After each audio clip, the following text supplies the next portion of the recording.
coordinatore, l'assessore Lazzarini, ci tiene a bada tutti, ci indica la strada e direi che questi risultati si raggiungono perché c'è una guida importante, salda e che guarda al futuro con grande intelligenza. Sì, buongiorno, non voglio fare danni, buongiorno, io saluto il Presidente Di Blasio per l'ospitalità, anch'io non ero mai stata qui, ero stata dall'altra parte per dei convegni, ma proprio qui insomma nella parte dell'autorità portuale non c'ero mai stata, quindi anche una sorpresa, ma darò un po' più calma perché devo tra poco scappare e andare in consiglio regionale, quindi non ho neanche tempo più di tanto di trattenermi per visitare più a fondo insomma questa struttura. Però ringrazio il dottor Di Blasio per la sinergia che si è creata tra le istituzioni, nel caso specifico con l'azienda sanitaria USL 3 Serenissima, non solo, ed è stato citato nel momento sicuramente della pandemia, sono stati citati i punti tamponi, i centri vaccinali e quant'altro, ma anche poi nel proseguo diciamo, la messa a disposizione dei locali a Chioggia per la riattivazione, perché abbiamo visto insomma, che era un corso che era attivato tanti anni fa, poi non c'è più stato, quindi la riattivazione del corso di infermieristica a Chioggia insomma, ne è la testimonianza, anche con una sinergia, come è stato detto, che permette una crescita complessiva, una crescita sia per quanto riguarda il nostro sistema sanitario, ma anche un interscambio di competenze e professionalità con quelle che sono le attività poi della crocieristica e anche l'attività portuale. Credo che questo insomma sia sicuramente molto positivo, ma anche qualitativo e vada nella direzione giusta di relazione, di sinergia, di rete e di scambio tra istituzioni, soprattutto quando mettiamo al centro il bene principale che abbiamo, sia la salute. Credo che oggi si è capito in maniera molto forte che attorno al tema salute, benessere, però soprattutto il tema salute, ruota il benessere della società, il sviluppo della società, il progresso della società. L'abbiamo capito durante la pandemia, insomma, una pandemia ci ha bloccato, abbiamo dovuto interrompere tutto e quindi è chiaro che l'investimento in salute vuol dire investimento in progresso, vuol dire investimento in futuro. E noi come riusciamo a fare un investimento e ad essere sempre più cogenti, puntuali rispetto ai bisogni che aumentano, rispetto alle richieste, rispetto alle organizzazioni, la messa a terra di nuovi sistemi anche organizzativi che cercano di andare incontro al paziente anziano, al paziente cronico, avvicinare il paziente a casa e quant'altro, potenziando il nostro capitale umano e quindi potenziando il più possibile quelle che sono tutte le professioni sanitarie. Come diceva, ringrazio il preside della scuola di medicina, il professore dei TOS, noi parliamo tanto, spesso, troppo, l'emergenza c'è ancora, non è che l'emergenza medici sia finita, però non abbiamo parliamo poco invece dell'emergenza professioni sanitarie, che è un'emergenza che è alla porta, e già c'è già, però oggi siamo sicuramente molto più concentrati sull'emergenza medici e quindi da qui insomma sicuramente gli sforzi che sono stati fatti sono sforzi che vanno in una direzione molto importante, perché oggi noi siamo riusciti ad aumentare i costi nei nostri atenei, sono state aumentate le borse di specializzazione, con anche il risvolto che oggi molte borse di specializzazione purtroppo restano a vuoto perché c'è quella vocazione mancata che si citava prima, soprattutto rispetto ad alcune specializzazioni, e la stessa cosa purtroppo sta accadendo anche per le professioni sanitarie, con invece una richiesta di professioni sanitarie, nello caso specifico di infermieristica, sempre più pressante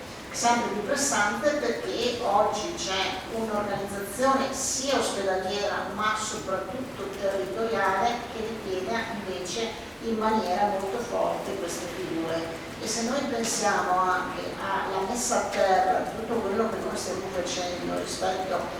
all'IDM 77, quindi il potenziamento del territorio, quando parliamo di infermieri di famiglia, di COP, di case di comunità, di ospedali di comunità, per citarli, sono tutte strutture principalmente a dirigenza infermieristica medica, ma un apporto infermieristico molto molto forte. Da qui la necessità sicuramente di andare a intervenire, di andare a potenziare. Il Veneto ha fatto uno sforzo molto molto importante, di cui devo ringraziare i due atenei veneti, quindi Padova in primis e poi Verona, perché solo in scienze infermieristiche noi siamo passati dall'anno 2020-2021 a 1200 posti e con l'anno appunto in itinere siamo a 1780 posti, quindi voi capite che sforzo enorme che abbiamo fatto con i due atenei che ringrazio. Però il nostro fabbisogno è un fabbisogno che si aggira ancora attorno ai 3.500 posti, 1.500, quindi vuol dire che anche se siamo aumentati a 1.780 abbiamo ancora un gap molto importante e abbiamo la necessità, la volontà poi di riuscire anche a riempire tutti i posti che oggi sono stati messi o saranno messi, abbiamo questi 50 posti in più a Chioggia a bando. Da qui sicuramente l'investimento che deve essere non solo un investimento poi chiaramente con le comunità, perché poi le comunità, i territori possono fare la differenza soprattutto sulle agevolazioni, le infrastrutturazioni, le foresterie, quelle che sono le agevolazioni, insomma anche per chi arriva da un territorio più lontano, ma anche poi per quanto ci riguarda da un punto di vista appunto di valorizzazione della professione infermieristica. Su questo credo che siamo tutti d'accordo e su cui c'è un ragionamento in itinere anche a livello nazionale proprio sulla valorizzazione insomma, anche della professione infermieristica all'interno di determinati contesti, determinati set assistenziali, perché diventerà, come dicevamo, una figura che soprattutto oggi legata al territorio, legata alla medicina di prossimità, legata all'invecchiamento della popolazione, alla non autosufficienza, legata alla cronicità, insomma, che oggi ormai sicuramente insomma, riguarda molte persone, insomma, li vedrà sempre più come protagonisti all'interno di questa nuova organizzazione che vedrà sempre più la parte ospedaliera come la parte insomma, legata alle acuzie, quindi con l'alta specializzazione, con quelle che sono insomma, tutte le varie situazioni che poi trovano all'interno della parte ospedaliera la giusta location e poi l'integrazione con la parte territoriale che chiaramente sappiamo sarà una parte in crescita, importante, in continua evoluzione dei bisogni. Quindi